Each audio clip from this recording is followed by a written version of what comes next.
চলো আজ তোমাদেরকে ফুল গার্ডেন ট্যুর দেওয়া যাক। আচ্ছা, কী কী বীজ লাগিয়েছিলাম সেটা তো শর্টসের মাধ্যমে আগেই শেয়ার করেছি, তবে সেগুলোর এখন কীরকম পরিস্থিতি, আদেও বীজগুলো বেরিয়েছে কি না সেটার হাতে নাতে প্রমাণ দেবো আজকে। প্রথমে ঢুকতেই দরজার ঠিক সোজাসুজি লাগানো রয়েছে ঢ্যাঁড়স। হ্যাঁ, চারাগুলো একটু গায়ে গায়ে হয়ে গেছে, তবে দেখা যাক কতটা কী বাড়ে। ঢ্যাঁড়সের পাশেই এক সারি দিয়ে লাগানো রয়েছে ফুলকপি। পাশের ভাটিটিতে রয়েছে টমেটো আর লঙ্কা। টমেটোর ফুল এক্ষুনি এসে গেছে, তবে এগুলোকে আমি এখন রাখবো না, কেননা ফুল থাকলে গাছ নিজের বেশিটা এনার্জি ফল তৈরিতে লাগিয়ে দেবে, এতে গাছের নিজের গ্রোথে দেরি হবে। তাই আগে গাছটার একটা স্ট্যান্ডার্ড গ্রোথ হোক, তারপর ফল নেব।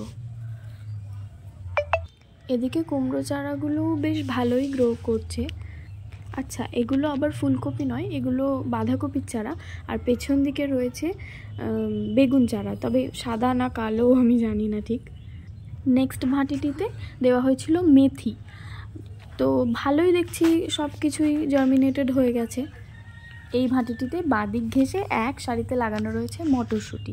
মটরশুঁটির বেশি চারা নেই, তবে যে কটা লাগানো হয়েছিল সবগুলোই জার্মিনেটেড হয়েছে, দেখা যাক কতটা গ্রোথ হয়। আর এগুলো বিনস।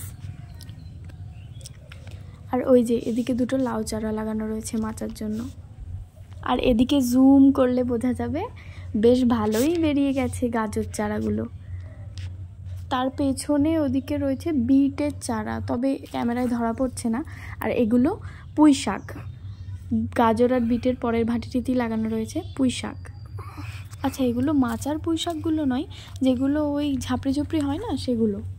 তারপরই ভালো করে লক্ষ্য করলে দেখা যাবে প্রচুর লাল শাক বেরিয়েছে, প্রায় প্রতিটা বীজ থেকেই একটি করে চারা বেরিয়েছে। তার পাশেই রয়েছে সবার প্রিয় ধনেপাতা, এই সবে একটি করে মেন লিফ বেরিয়েছে আর কি। এদিকে বড় গাছটি হচ্ছে করলা, আর এই ছোট ছোট যে চারাগুলো দেখছো এগুলো হচ্ছে ঝাঁটি বরবটি। মাচা ভর্তি হওয়ার আগে বরবটি খেয়ে হয়তো শেষ হয়ে যাবে, এরকমই পরিকল্পনা করা হয়েছে। আচ্ছা, এই হচ্ছে মূলো শাক।